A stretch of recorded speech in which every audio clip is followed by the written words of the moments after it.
스스로 생각할 때 나는 신앙생활 잘 하고 있어 라고 생각하십니까? 신앙생활은 하나님의 아들들, 우리 성도들에게는 그냥 삶 그 자체잖아요. 이렇게 예배드리고 말씀 보고 기도하고 세상에서 사는 이 모든 것들이 사실은 신앙생활이라고 말할 수 있고 우리에겐 너무 자연스러운 것입니다. 그렇지만 자연스러운 것도 정작 누군가 물으면, 질문하면 갑자기 혼란스럽거나 당혹스러울 때가 있습니다. 여러분, 벌레 중에 지네를 아실 것입니다. 기어다니는 지네.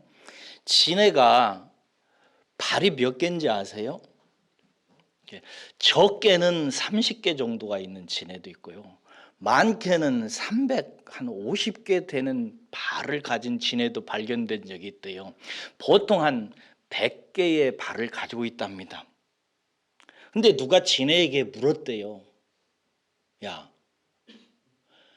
나는 발이 2개인데도 이렇게 넘어지고 잘 걷지 못해서 그러는데 너는 100개로 어떻게 그렇게 걸어 다니냐? 라고 물었대요. 그러자 이 질문을 받은 지네가 갑자기 그날부터 걸음을 못 걷더랍니다. 뭘 먼저 디뎌야 되는 건지, 첫 번째를 앞으로 디뎌야 되는 건지, 제일 마지막 것을 해야 되는지 헷갈려가지고. 인생도 그렇습니다. 우리는 그냥 자연스럽게 숨 쉬고 살아요. 근데 어느 날 숨을 어떻게 쉬어야지? 1분에 몇 번쯤 쉬어야지? 들어 마실 때는 어느 정도 들어 마셔야지? 이런 걸 생각하기 시작하면 갑자기 숨 쉬는 게 힘들어집니다. 답답해지고. 그렇지요? 걸음걸이도 마찬가지입니다. 우리는 늘 걷습니다. 그런데 어느 날 갑자기 제대로 걸음걸이를 걸어야 되는데 몇 센치 정도는 떼야 되는 거지? 1촌에 몇 발자국을 떼야 되는 거지?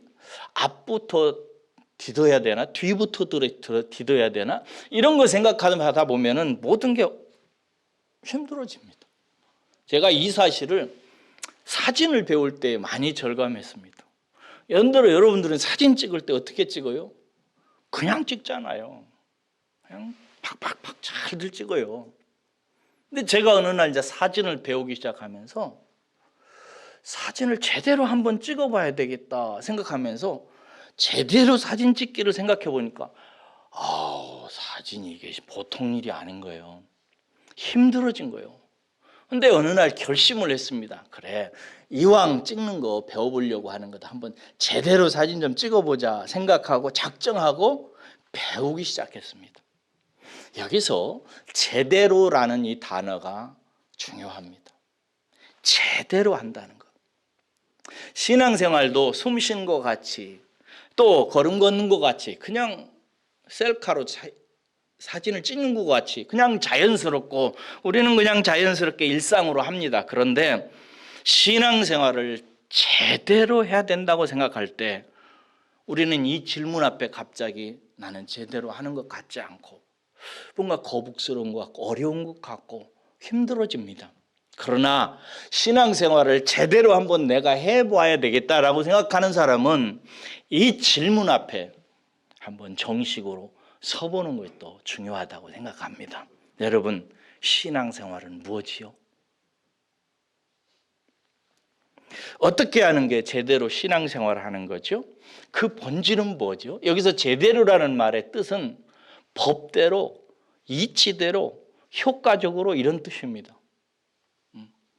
여러분들의 신앙생활은 하나님이 가르쳐준 법대로, 하나님이 인생에게 내신 이치대로, 그리고 여러분들에게 선이 되게 유익하게 제대로 하고 있다고 생각하십니까? 세상은요, 종교 혹은 신앙에 대해서 이런 개념을 갖고 있습니다. 세상 사람들은 종교 혹은 신앙을 사람이 자기 필요 때문에 만들어낸 것이라고 이렇게 생각해요. 왜 만들어냈다고 생각하냐면 사람이 태어나고 병들고 아프고 외롭고 고통스러운 삶을 계속 살거든요. 그리고 마지막에는 죽어야 되거든요. 이게 우리가 태어나서 사는 것 자체가 불교에서 말하듯이 고통이라고 생각한단 말이에요. 너무나 어려운 일이 많다는 거예요. 그래서 사람은 어떤 절대적이고 초월적인 존재를 대상화해서 그를 힘써 의지함으로 자기 자신의 정신을 고양시켜서 현실의 어려움을 극복하기 위한 것이라고. 어쨌든 사람이 살아가기 힘드니까 그 힘든 삶을 극복하고 인내하고 성공적으로 살기 위해서 종교 혹은 신앙을 만들어낸 것이라고. 그래서 종교든 신앙이든 다 사람이 만든 사람의 일이라고 생각하는 경향들이 있습니다. 제가 충청남도 서천군 서면 도둔 바닷가에서 살았는데요. 거기 해안가예요. 그래가지고 겨울이 지나고 나면은 꼭 하는 게 있습니다. 이제 봄이 되면 배를 타고 바다 어물질을 해야 되는데 꼭 가기 전에 동네 사람들이 모여서 고사를 바닷가에서 지냅니다. 징을 치고 돼지를 잡아서 머리를 잘라서 제사상 위에다 올려놓고 그 앞에 절을 하고 막 이럽니다. 왜 그러죠? 바다에 나가서 사고를 당하고 고통을 당하는 일이 많으니까 자기네들도 어떤 존재인지 알지 못하지만 어떤 신을 상정하고 그에게 비는 것입니다. 또 우리는 어렸을 때부터 TV 같은 데서 어머니나 할머니들이 자기 집 뒤에 장독대에다가 정한수를 떠놓고 비나이다 비나이다 하면서 어떤 신에게 공을 들이는 것을 많이 보았습니다. 그런 것을 우리는 익숙하게 보았죠. 이런 지속적인 활동을 통해 사람은 자기 자신의 현실의 고통을 위로하기도 하고 극복하기도 한다고 생각을 합니다. 어떤 종교학자가 이런 표현을 썼습니다. 신앙은, 특별히 기독교의 신앙은 인디언 기우제와 같다고. 인디언 기우제와 같대요. 인디언들은, 옛날 인디언들은 비가 안 와서 가물면 농사를 못 짓잖아요. 그러면은 인디언들은 비가 오게 해달라고 자기네들이 상정한 생각한 어떤 절대자, 신과 같은 대상, 하늘과 땅을 지배하고 물을 허락해주는 어떤 신에게 기우제를 드리기 시작합니다. 기우제를 드리면은 이제 제단을 쌓고 그 위에다가 희생 제물을 올려놓죠. 돼지나 새나 이런 것들을 올려놓고, 그리고 자기네들이 믿는 신에게 비를 내려달라고 기도하게 되죠. 근데 인디언들은 언제까지 기도하는지 아세요?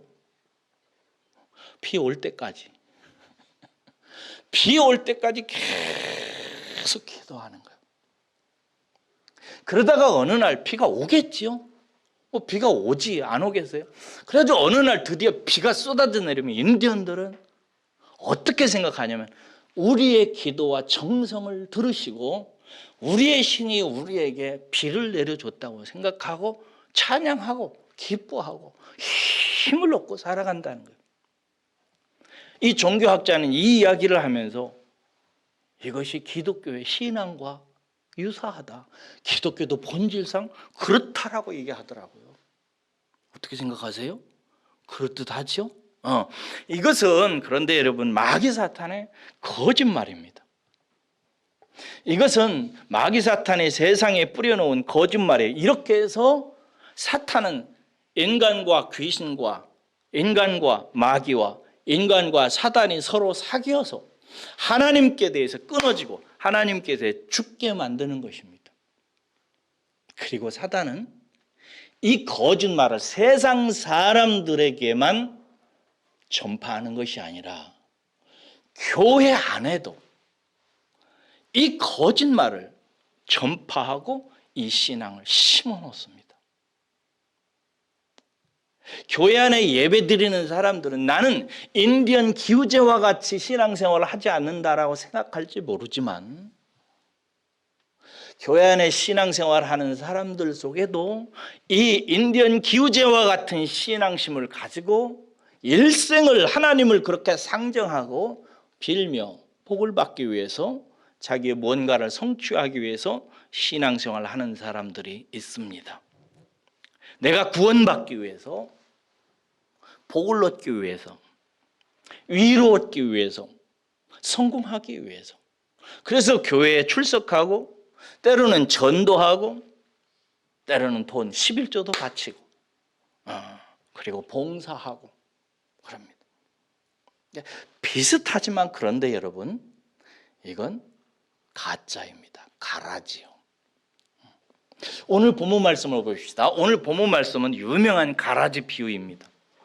예수님께서 하신 비유인데요, 천국은 좋은 씨를 제밭에 뿌린 사람과 같다라고 이렇게 얘기합니다. 여기서 사람은 누굴까요? 생각을 하셔야 됩니다. 여기서 사람은 누구를 상징하죠? 비유니까 하나님이죠. 그렇죠? 천국은 하나님이, 여기서 제밭은 누구일까요? 하나님의 밭, 교회지요. 천국이라고 하는 교회입니다. 그리고 좋은 씨는 누구일까요?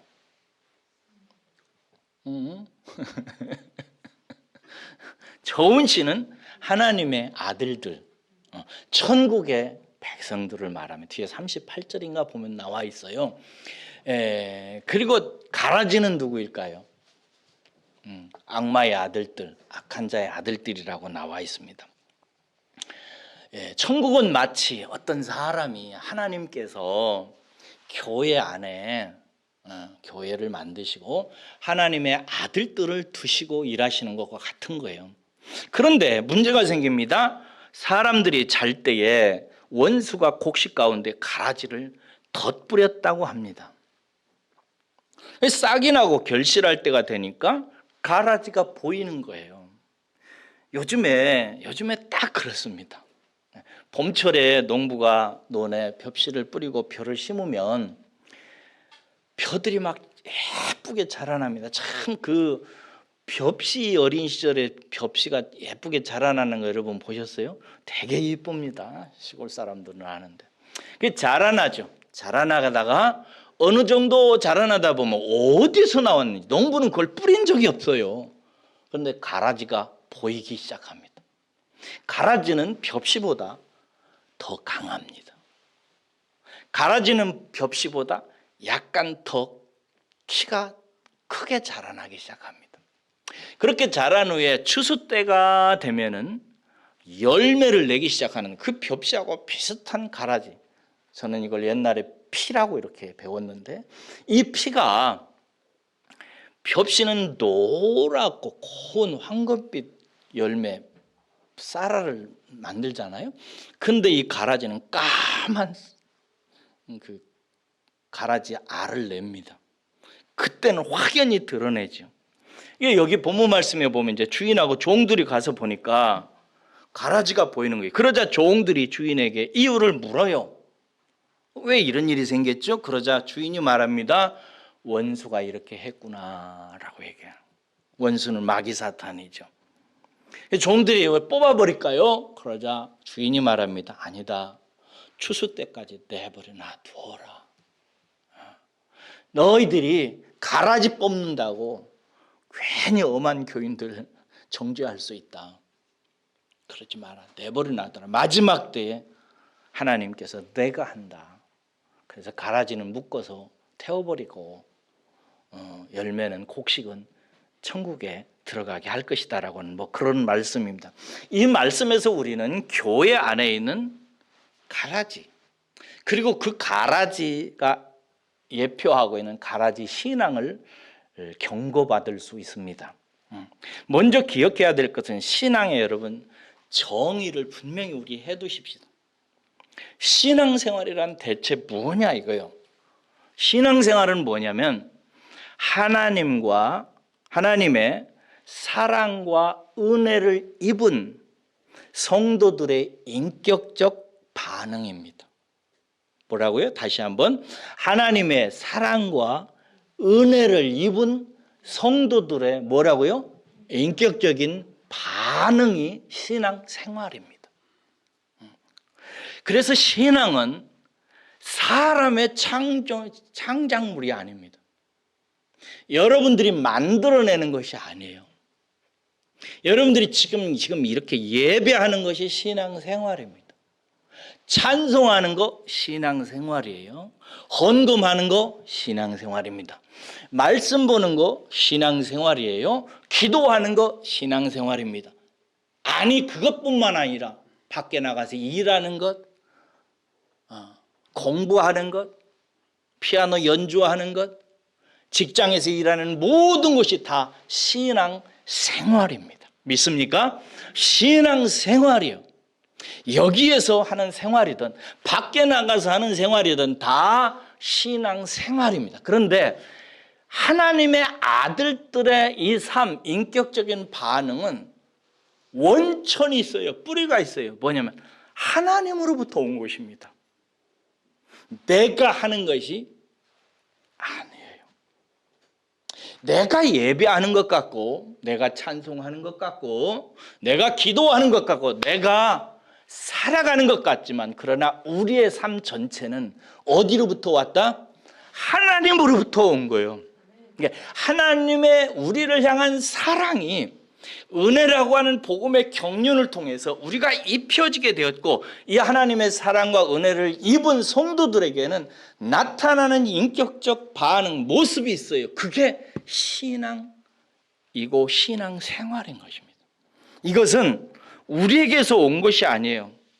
이런저런 목적을 가지고 우리가 예배를 드릴 수도 있고 기도를 할 수도 있고 헌금도 할 수 있어요. 그러나 신앙의 본질은 아니에요. 신앙의 본질은 뭔가? 하나님의 사랑과 은혜를 입은 하나님의 아들들에게서 나타나는 삶의 모습이에요. 인격적 반응이에요.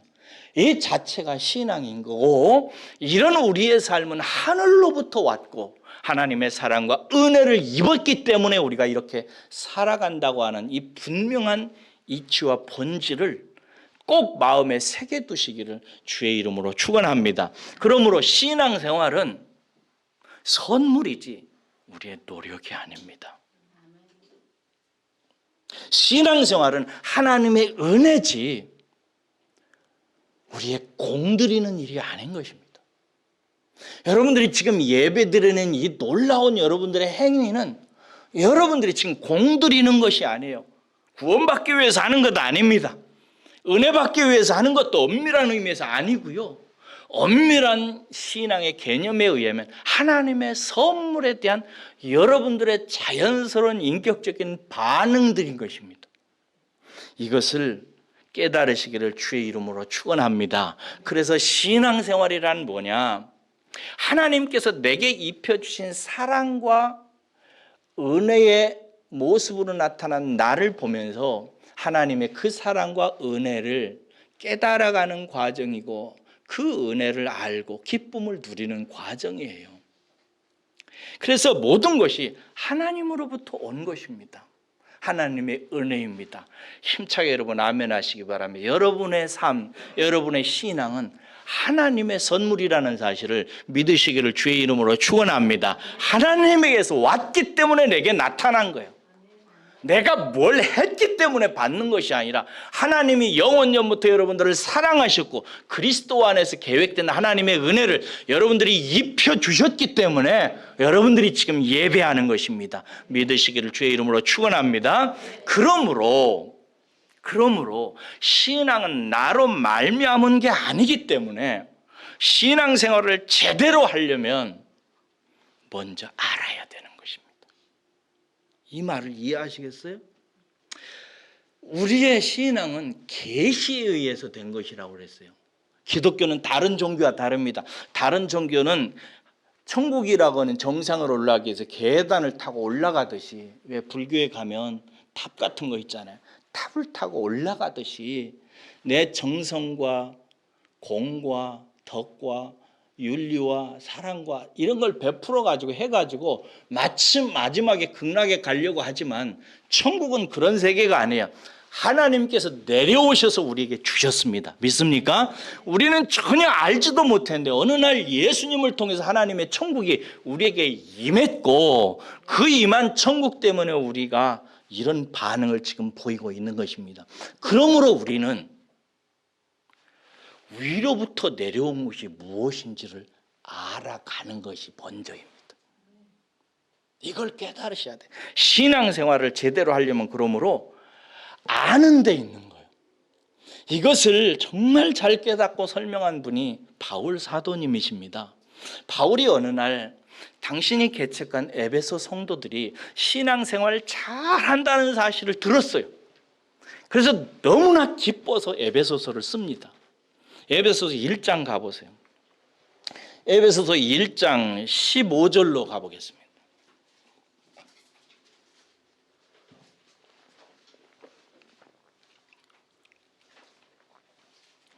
에베소서 1장 15절부터 19절까지 제가 읽으면서 설명드릴 테니까 왜 신앙생활의 요체가 알아가는 것인지를 보세요.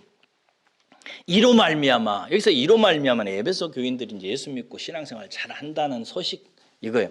이 소식 때문에 예수 안에서 너희 믿음과 모든 성도를 향한 사랑을 나도 듣고 내가 기도할 때 너희를 기억하며 너희로 말미암아 감사하기를 그치지 아니하고, 지금 사도 바울은 너무 감사한 거예요. 17절 우리 주 예수 그리스도의 하나님 영광의 아버지께서 지혜와 계시의 영을 너희에게 주사 하나님을 뭐하게 하시고 알게 하시고, 18절 너희 마음 눈을 밝히사 그의 부르심의 소망이 무엇이고 성도 안에서 그 기업의 영광의 풍성함이 무엇이고, 19절 그의 힘의 위력으로 역사함을 따라 믿는 우리에게 베푸신 능력의 지극히 크심이 어떠한 것을 너희로 뭐하게 하시기를 구하노라, 알게 하시기를 구하노라. 저를 보세요.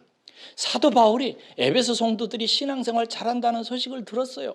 그래서 편지하면서 니들 잘한다, 니들이 진짜 잘하는구나, 니들이 복을 받을 것이다, 너희들이 이렇게 하니까 하나님이 구원해 주시고 너희들에게 복을 주실 것이다, 이렇게 하지 않습니다.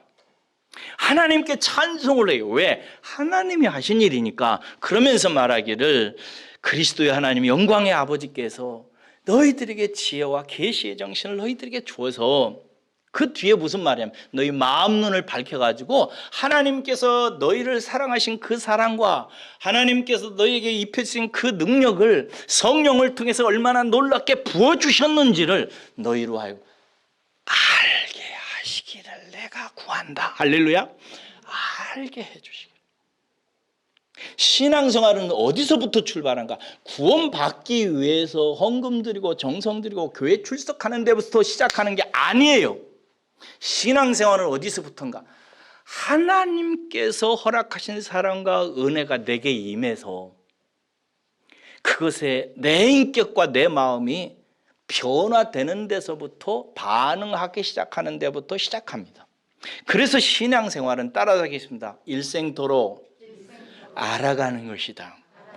일생토록 신앙생활은 알아가는 것입니다. 말씀을 통해서 알아가는 것이고, 말씀이 내 삶과 내 인생에 어떻게 임해서 내 인생 속에 하나님의 말씀이 어떻게 성취되어져 가는지를 알아가는 것입니다.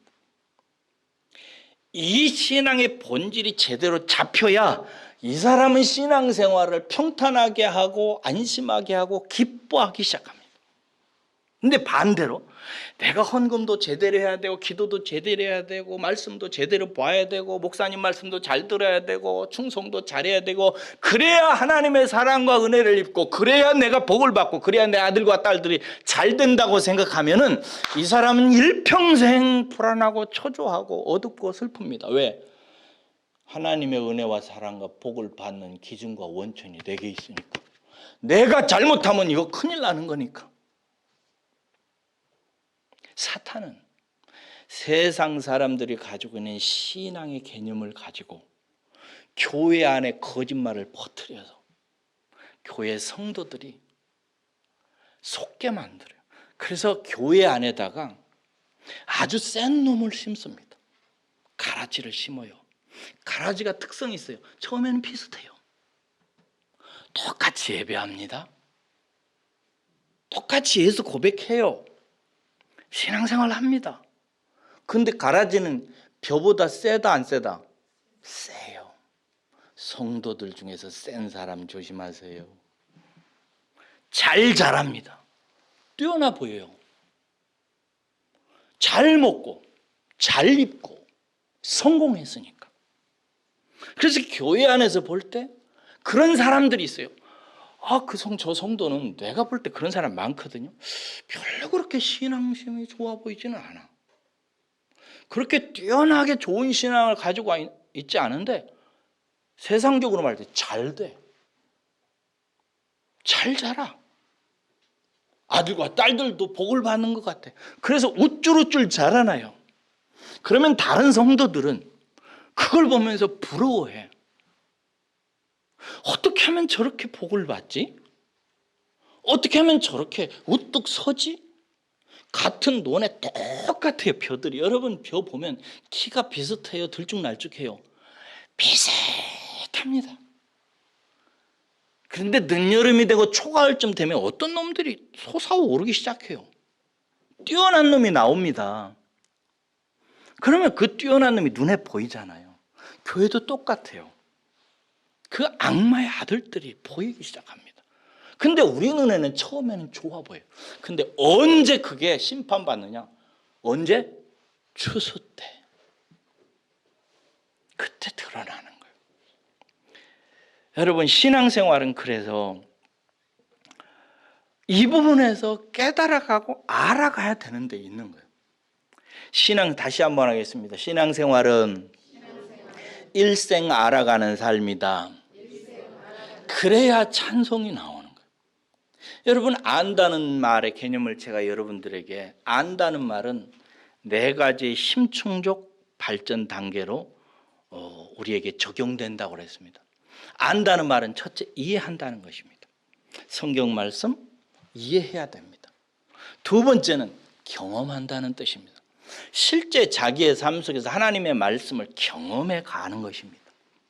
세 번째는 경험만 해서 안 돼요. 깨달아야 돼요. 실체를 알아야 돼요.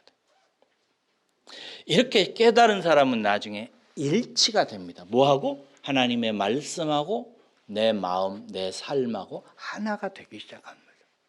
이게 안다는 거예요. 성도는 내게 임한 하나님의 사랑과 은혜에 대해서 성경이 가르쳐요. 너희들은 복받은 자들이다. 너희들은 하나님의 놀라운 사랑을 입은 자다. 신명기서의 모세가 얘기했듯이 이스라엘아, 세상 모든 민족 중에 너희같이 하나님의 복을 받은 자들이 어디 있느냐? 너희들은 행복한 자들이다 라고 말해요. 근데 이스라엘 사람들은 어떻게 해요? 맨날 불평하고 조그만 뭐가 어떻게 비틀어지면 원망하고 하나님을 대적하고 심지어 모세를 죽이려고 해요. 나는 여러분들에게 감사해요. 여러분들이 한 번도 나를 죽이려고 칼이나 돌멩이 가지고 찾아온 적이 없어요.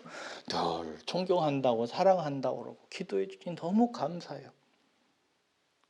그런데 그런 성도들이 있어요. 왜 그러는가?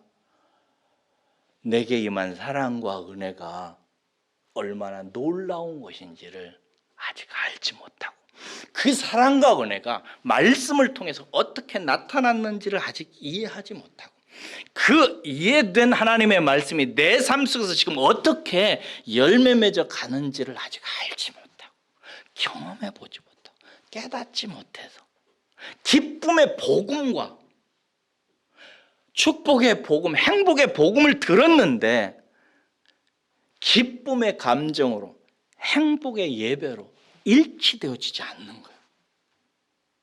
이제 늘 하나님 앞에 나와서 어떤 사람은 복 주시옵소서. 늘 주시옵소서. 믿습니다. 얼마나 안 믿어지면 그렇게 믿자를 길게 하겠어요? 믿습니다 하면서 인디언 기우제를 드리고 있는 거예요. 그러니까 어떤 이방 종교 철학자가 볼 때 기독교 신자들은 인디언 기우제하고 같다. 본질상 그렇게 얘기하는 것입니다. 여러분 성도의 고통의 핵심적인 이유가 뭔지 아세요? 이것이에요. 에베소서 1장 3절 가보세요. 에베소서 1장 3절에서 6절 보세요. 사도 바울은 이렇게 얘기합니다. 찬송하리로다. 하나님 곧 우리 주 예수 그리스도의 아버지께서 그리스도 안에서 하늘에 속한 모든 신령한 복을 너희에게 주시되 언제? 4절. 언제?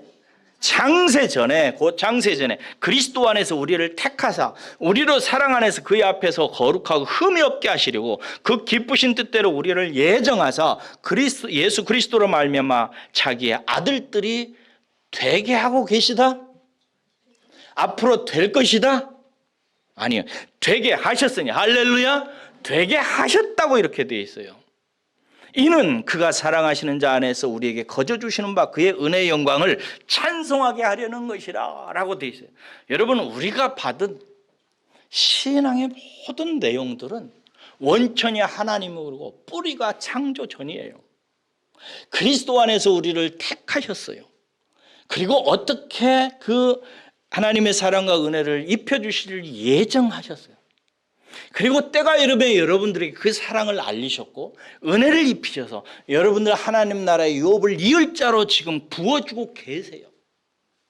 이것을 아는 사람은 하나님의 영광을, 하나님의 하나님 되심을, 내 인생에 나타난 하나님의 하나님 되심을 찬송하게 만들기 위해서 하나님께서 이렇게 일하신다는 거예요. 그러므로 여러분, 성도가 신앙생활하면서 당하는 핵심적인 고통의 이유는 뭐냐? 몰라서 그래요. 명확합니다. 몰라서 그래요. 이해하지 못해서 그래요. 경험하지 못해서 그렇습니다. 깨닫지 못해서 아직까지 기쁨의 소식이라고 하는 그 복음이 내게 기쁨의 반응으로 나타나지 않은, 일치하지 않는 거예요. 그런 거예요. 그래서 고통 속에서 하나님을 원망하고 실망하고 좌절하는 것입니다. 호세아서 6장 1절에서 3절에 이런 말씀이 있어요. 호세아가 상처투성이 같은 고통당하는 이스라엘 향해서 호세아가 호소를 합니다. 가보겠습니다. 호세아서 6장 1절에서 3절 보겠습니다.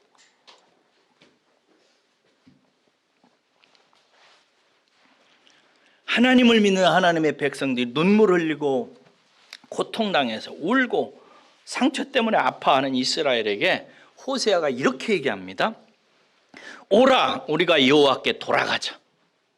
여호와께서 우리를 찢으셨으나 도로 낫게 하실 것이요 우리를 치셨으나 싸매어 주실 것임이라. 여러분, 지금 이들이 하나님의 징계로 말미암아 상처를 받고 하나님의 치심을 통해서 고통을 당합니다. 그래서 호세아가 말해요. 와라, 우리 여호와께 돌아가야 된다. 여호와께 돌아가자라고 얘기해요. 2절, 여호와께서 이틀 후에 우리를 살리시며 셋째 날에 우리를 일으키시니 우리가 그의 앞에 살리라. 우리가 2, 3일만 되면 그의 앞에서, 하나님 앞에서 다시 살아나게 될 것이라. 산다는 말 이해하시죠? 그런 뜻이에요. 세 번째, 그러므로. 자, 그러면 여러분, 돌아가자는 말이 뭘까요? 호세아가 상처받고 온 몸을 그냥 붕대로 싸매고 있어서 고통당하는 이스라엘 백성들에게 와라, 우리가 여호와께 돌아가자라고 얘기했어요. 그러면 우리가 낫게 될 것이다. 2, 3일 후이면 충분하다. 사랑하는 여러분, 우리가 어떤 고통을 당할지라도 어떤 아픔이 있을지라도 하나님께 돌아가면 2, 3일이면 충분히 나을 줄을 믿으시기를 주의 이름으로 축원합니다. 하루 이틀이면 돼요. 그러면 여호와께 돌아가자는 말이, 이 말이 무슨 말이에요? 여호와가 어디 있어요? 우리 여호와께 돌아갑시다. 그분께 가요. 그럼 어디로 가자는 거예요? 뭐 분당으로 갈까요? 어디? 하늘로 올라갈까요? 3절 보세요. 그러므로, 그러니까 우리가 여호와를 알자, 힘써 여호와를 알자라고 얘기해요. 할렐루야. 여호와를 알기 위해서 힘써 여호와를 알아가는 것이 여호와께 돌아가는 거예요. 그러면 2, 3일이면 족하다 이거요. 결론은 뭐예요? 우리가 하나님이 베푸신 사랑과 은혜를 입고도 그걸 아직 이해하지 못하고 삶을 통해서 경험하지 못하고 수많은 경험을 했는데도 아직 깨닫지 못해서 복음이, 기쁨의 소식이 기쁨의 감정으로, 기쁨의 삶으로 반응하고 일치되지 않는 이유는, 여전히 슬픔과 눈물과 상처 속에 사는 이유는 저도 그래요. 저도 너무 많은 시간을 그렇게 보내곤 해요. 근데 그 이유는 뭐냐? 여호와께 돌아가지 않아서 그런 거예요. 여호와께 돌아간다는 것은 그런데 무슨 말이라고요? 여호와를 아는 거예요. 아는 거. 이해하고 경험하고 깨닫는 거예요. 알아가는 거예요. 그래서 여호와를 아는 것, 이것이 우리의 길인 거예요. 이것이 신앙생활의 본질이요. 신앙생활은 내가 무슨 공덕을 쌓고 11조로 헌금을 하고 전도를 하고 충성하고 봉사해서 내가 하나님의 귀함을 받고 하나님께 뭔 은혜를 입어서 막 아들도 잘 되고 복도 잘 되고 막 이렇게 해서 힘쓰고 애쓰고 수고하는 것이 아니에요. 그것은 가라지들이 하는 짓들이에요. 교회 안에서 그 짓을 하는 것은 사단의 아들들입니다. 사단의 아들들이 하는 짓을 보고 하나님의 아들들이 본받으면 돼요, 안 돼요? 안 돼요. 여러분들은 하나님의 아들들인 줄로 믿습니다. 하나님의 아들들이에요. 복음을 듣고 이 자리에 와서 하나님께 구원을 받은 하나님의 자녀들이, 여러분들은 그런 가라지 신앙을 본받으면 안 돼요. 우리는 내가 뭘 해가지고 하나님과 흥정을 해서 하나님으로부터 떨어지는 떡고물을 먹으려고 몸부림치는 사람들이 아니에요. 우리는 하나님의 사랑을 입은 사람들이, 할렐루야, 하나님의 은혜를 입은 사람들입니다. 그 은혜는 창조 전부터 그리스도 안에서 우리에게 택정되어지고 예정되어져서 우리의 태어나고 죽는 순간까지 그 사랑이 우리에게 입혀주고 그 은혜를 깨달아가는 과정에 있어요. 그러므로 우리가 해야 되는 신앙의 본질은 뭔가? 아는 거요. 아는 거예요. 몰라서 그런 거예요.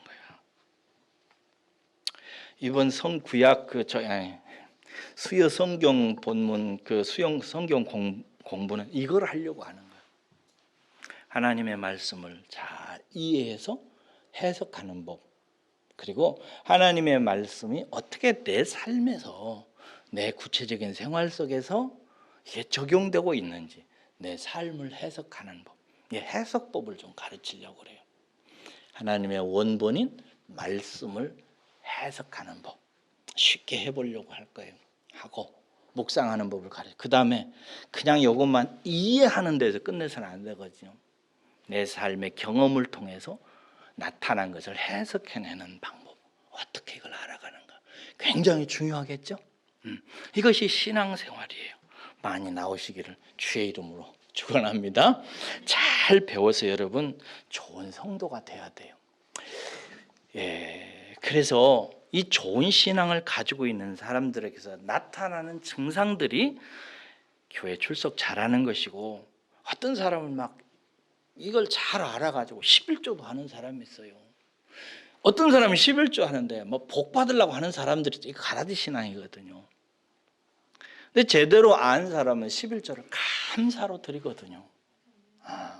하나님께서 주신 모든 것들이 하나님께로부터 왔다는 사실을 확신하고 감사함으로 드려요.